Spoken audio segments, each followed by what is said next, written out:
Good evening, this is Atmospheric Alex here, and welcome back to another tropical weather outlook and discussion for today, August 18th, 2025. We're going to be taking a look at Major Hurricane Erin as she is moving off to the northwest, at least we hope so. It's been moving a little more off to the west today, which has been shifting the track a bit. And then we have a pretty decent system behind that too.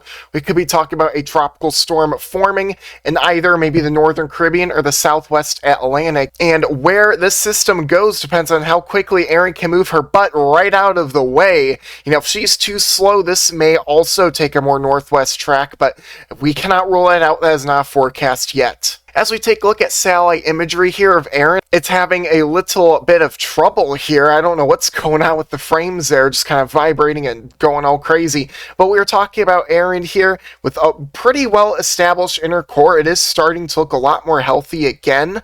And you can see it, your convection starting to wrap around here a little bit more efficiently, kind of like this. We'll see how far off this winds up getting here. And we'll see if our eye right in the middle around here can open back up at least a little bit more. So now we are going to take a look at weatherwise.com for our latest on our National Hurricane Center's track. And you can see it here. According to them, Erin should be moving to the north-northwest right now, just kind of like this. It's actually, in my opinion, moving more off like this. Still, it just won't gain much latitude. I don't know what the problem is with this system, but it refuses to go further north. So hopefully, right about now, we should see it turning more north. If not, our track will keep shifting further to the west. That is important to note. But then you could see how close it gets to your outer banks here as a Category 3, maybe a Category 2, and then continues blasting off to the northeast. And then you can see the NHC is explicitly forecasting tropical storm force winds along your outer banks here, in your outer yellow circles here. And then, of course, back over here near Bermuda, it does get a little bit close here if you follow your track just off to your north. But it looks like more of an outer banks threat at this time than a Bermuda threat, unfortunately. We are going to be seeing some pretty significant impacts over portions of Hispaniola this evening and through Tuesday for Turks and Caicos, the southeast Bahamas, and the easternmost central Bahamas. Flash and urban flooding are possible, and you get that. We're getting a lot of rain here that's ongoing. And tropical storm conditions in the Turks and Caicos and in the southeast Bahamas through this evening. That is something to note. But really, let's get down to the U.S. impacts, right? Erin is expected to produce life-threatening surf and rip currents, as I highlight that in red, along the beaches of the Bahamas, much of the east coast of the U.S., Bermuda, and Atlantic Canada during the next several days. Beachgoers in those areas should follow advice from lifeguards, local authorities, and beach warning flags. Those are very important and are put out there for a good reason. Tropical storm conditions and coastal flooding are possible in the North Carolina Outer Banks beginning late Wednesday, where tropical storm and storm surge watches are in effect. Interests in Bermuda should also monitor the progress of Erin as strong winds are possible beginning on Thursday. So this is extremely important to note, and they actually provide us with some graphics over here on the side for this system. You can see our peak storm surge forecast here. We are talking about around 2 to 4 feet of storm surge in your outer banks, so please get away from the water there, and there are mandatory evacuations up for your island areas. You need to get out of there now. We're talking also about your tropical storm conditions that are possible there too. A 20 to 30% chance of 40 plus mile an hour sustained winds. And I wanted to pull up your rip current risk map here. Anywhere in your red colors, you need to stay away from the beaches. Don't go in the water. What typically happens during rip currents is you can get swept right out to sea. And I think we've already had a bit of an incident along your outer banks, or at least somewhere along your southeast coast today, at least from what I've heard. Again, if you are being carried out to sea by these rip currents, you need to swim parallel to the shoreline, all right? Don't go fighting it. Don't try and swim directly back towards the shoreline, but parallel to it. Eventually, you'll find your break and you'll be able to safely make it back on the beach. And Erin, as you know, is still alive and thriving. As you can see by our sea surface temperatures, is currently in around 29 to 30 degrees Celsius water, so in your mid to upper 80s. And this is going to actually track into even more favorable waters here. Some pixels of 31 showing up there, so certainly very warm out there, very hot in your southwest Atlantic. But it is incredibly important to note that you do have some wind shear over Erin right now, around 15 to 20 knots. So this is why your system has been struggling a lot today, and it doesn't sound like a lot of wind shear, but when your system is already all disheveled and disorganized and may even be trying to do another eyewall replacement cycle, it is not the greatest thing to see that wind shear on the system. It'll kind of break it apart, displace its center vortex, so we are definitely seeing your rising air going up into the wrong part of your hurricane right now. Now, instead of showing your GFS, your European model for Erin, we're actually going to do something a bit different. Let's look at your model intensity guidance forecast here from all your hurricane models. And you could go ahead and look at this here and see is currently a category 4. And I would like to note you do have a few of your models keeping it as a category 4 for the next 2 days. And this is not a forecast or anything, but there is a chance for this. Though the majority of your models do weaken this to a category 3, by the time it's by the Outer Banks could be as low as a category 2, but still with very significant impacts as your wind field expands significantly. That is something to note. And then for your track guidance here, you could see a couple of them do take it pretty close to your Outer Banks here, likely causing hurricane force wind gusts on the islands there, and also upwards of 50 to 60 foot waves being possible, along with maybe 5-foot storm surge. Again, if we're keeping track of these westward, I guess, kind of outliers here. Majority of your tracks are a little further offshore, but just a little bit is going to make a huge difference. Now we're going to go right on ahead and look at your hurricane models here, starting with your HAVZ. This passes just to the north of your Turks and Caicos and Bahamas region, and it does continue on off to your north, maybe a little too far north. By the time we head on into early Thursday morning is when tropical storm force conditions will arrive in the Outer Banks here. Significant winds, and look at this, right offshore, sustained winds of 90 miles an hour. So you all are getting quite lucky there.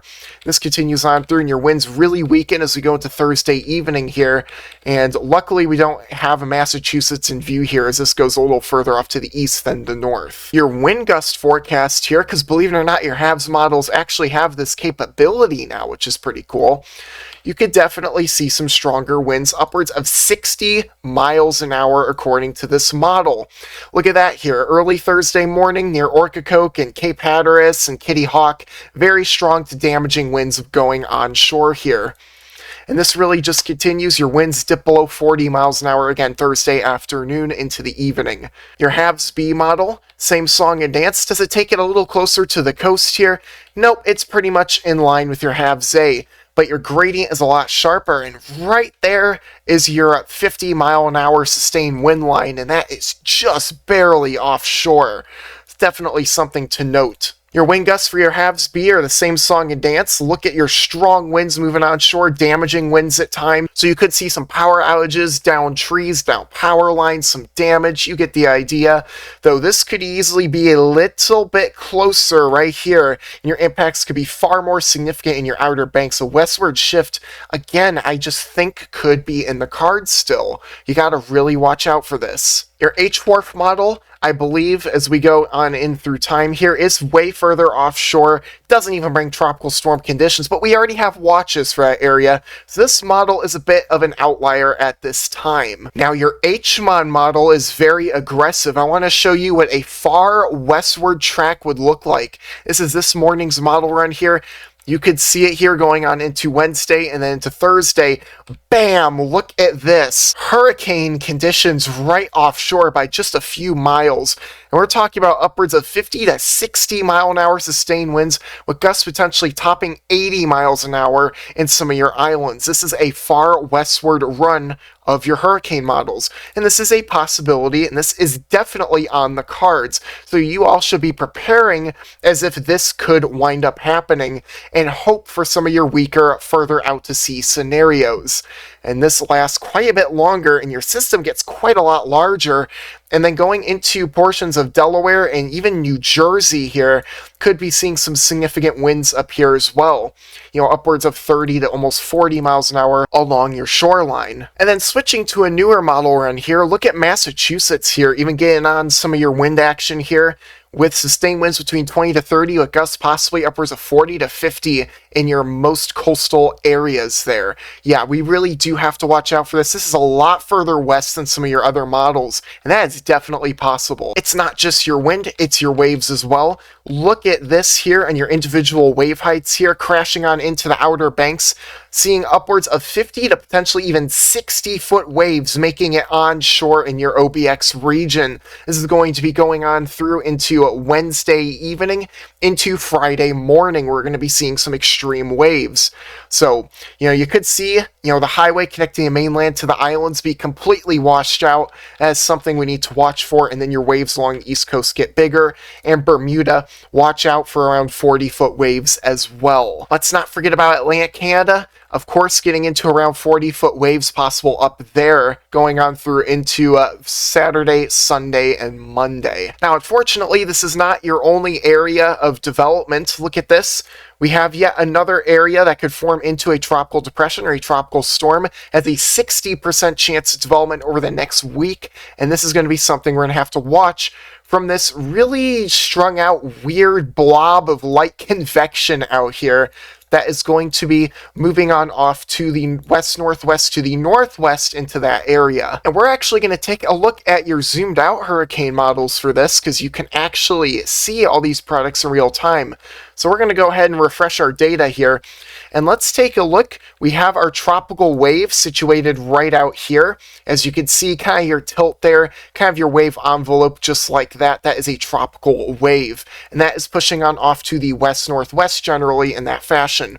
And there's going to be multiple different lower level centers that try and develop. Which one will become dominant is the real question. This model shows our northernmost one becoming dominant and strengthening into potentially a tropical storm later in the forecast north of the Lesser Antilles and Leewards. Again, it seems like this has been a bit of a trend this hurricane season, right? You still have Erin all the way up here as an extratropical system, and it is not moving out of the way fast enough, and you have a pretty big weakness, pathway of least resistance, developing right here for the system to curve out to sea. This is not a forecast, but if your northernmost lower level center of your wave envelope does form, you could expect a further northerly track. How about your halves B model? Same song and dance. It does look like it tries to develop a little bit further off to your south, but then eventually does consolidate a bit further to the north, but trying to etch in a little bit more westward here, but this, again, is way too far out. We're talking about Saturday. That is ridiculous, and I wouldn't take any of this too seriously as of now. How about your H-Wharf model?